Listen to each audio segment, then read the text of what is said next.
नमस्कार दोस्तों, I am Piyush Sharma and welcome back to the hospitality तक। Hospitality industry great suffered in 2020। हम सब जानते हैं कि हॉस्पिटैलिटी इंडस्ट्री के लिए 2020 बिल्कुल भी अच्छा नहीं रहा। होटल इंडस्ट्री और हॉस्पिटैलिटी इंडस्ट्री में पहले आपको बताता हूं कि फर्क क्या है। होटल इंडस्ट्री एक हॉस्पिटैलिटी के अंदर आती है, उसकी एक बॉडी है। तो हॉस्पिटैलिटी के अंदर कई सारी चीजें आती है, travel and tourism, accommodation, food, restaurant, hotels, outlets, ये सारी चीजें हॉस्पिटैलिटी के अंदर आती है। 2020 के बाद जब से कोविड-19 आया, हॉस्पिटैलिटी इंडस्ट्री को एक बहुत तगड़ा बड़ा झटका लगा।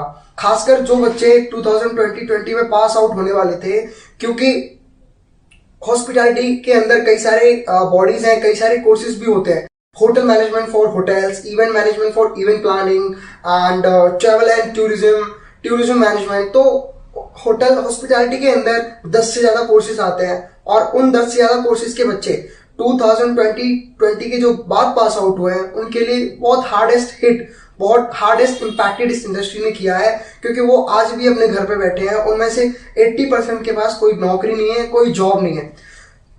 कोविड-19 जैसे फर्स्ट वेव गई, उसके बाद सेकंड वेव आई, उसके चलते चलते होटेलियर्स ने काफी अपनी नौकरी भी खोई है। कुछ ऑर्गेनाइजेशंस के पास इतना पैसा नहीं था कि वो अपने सैलरी एंड पे कर सके एम्प्लॉइज को। कुछ ने 75% दिया, कुछ ने 50% दिया, कुछ ने 25% काटा। अब ये हुआ क्यों? क्योंकि हॉस्पिटैलिटी इंडस्ट्री एक ऐसी इंडस्ट्री है कि जहां हम ऑनलाइन बहुत ज्यादा नहीं कर सकते। तो एक कस्टमर है, वो कस्टमर हमारा प्रोडक्ट होता है हॉस्पिटैलिटी में।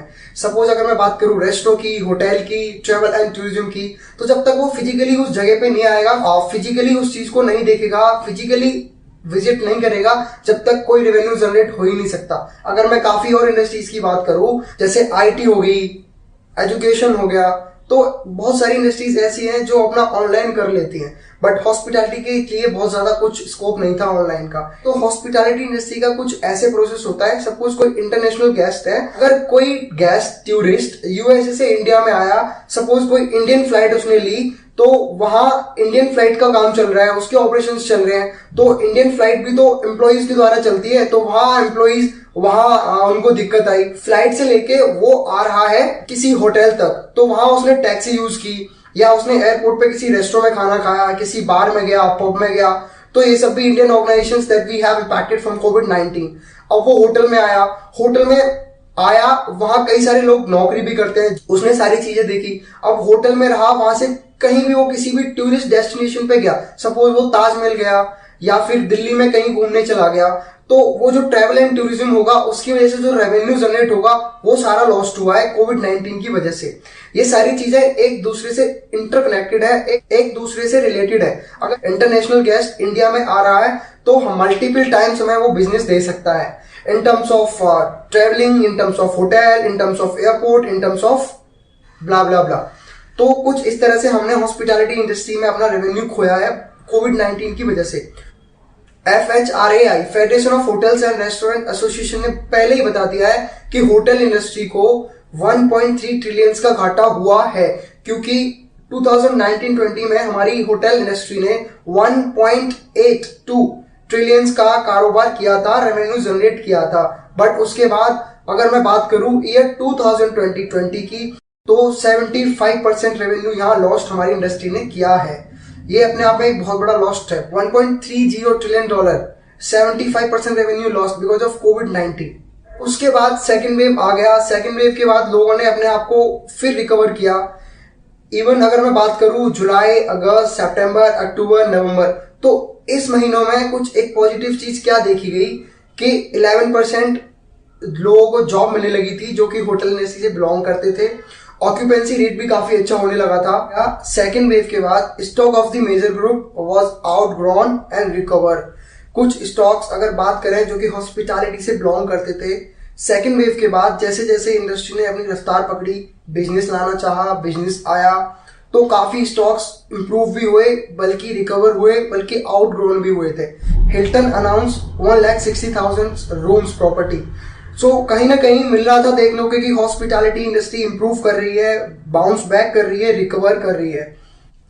और इसमें एक चीज देखने को ये मिली सेकेंड वेव के बाद कि जो हॉस्पिटैलिटी इंडस्ट्री है उसमें 11%, अकॉर्डिंग टू naukri.com 11% की बढ़ोतरी देखी गई हायरिंग में hospitality and travel and tourism sector. तो ओमिक्रॉन यानी कि थर्ड वेरिएंट ऑफ कोविड-19 ने फिर से एक बार हॉस्पिटैलिटी इंडस्ट्री को अलर्ट मोड पर डाल दिया है। अगर बात करूं मैं कि इससे हॉस्पिटैलिटी इंडस्ट्री को कैसे क्या क्या नुकसान हो सकते हैं, तो वो कुछ इस तरह है। देखिए, एग्जांपल दूं कि अभी कुछ दिन पहले सारी फ्लाइट्स ओपन हो चुकी थी, तो हमारा इंटरनेशनल टूरिज्म था वो इंडिया में आ रहा था, अच्छी तरह से आ रहा था, उससे हम मल्टीपल रेवेन्यू जनरेट कर रहे थे। अब वो भी नहीं रहा, तो हमने यहाँ पे लॉस कर दिया। दूसरी चीज, अभी अगर मैं दिल्ली का एग्जांपल दूं, दिल्ली में वीकेंड कर्फ्यू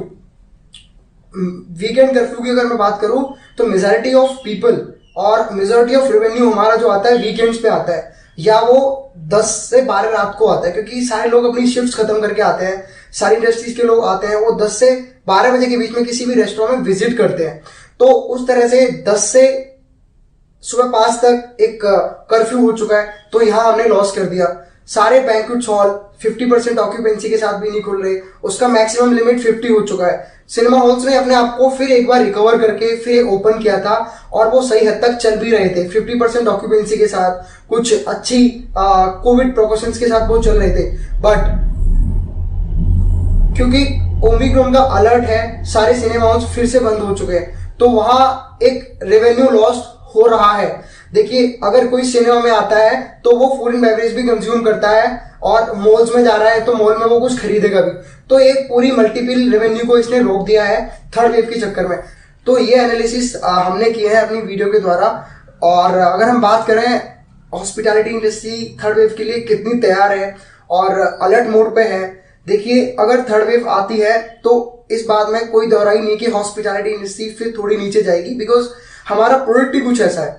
इसीलिए हम सबको अच्छे से तैयार होना पड़ेगा, अलर्ट होना पड़ेगा। अगर ओमिक्रॉन की वजह से थर्ड लॉकडाउन अगर होता है, तो हमें उसके लिए भी तैयार होना पड़ेगा।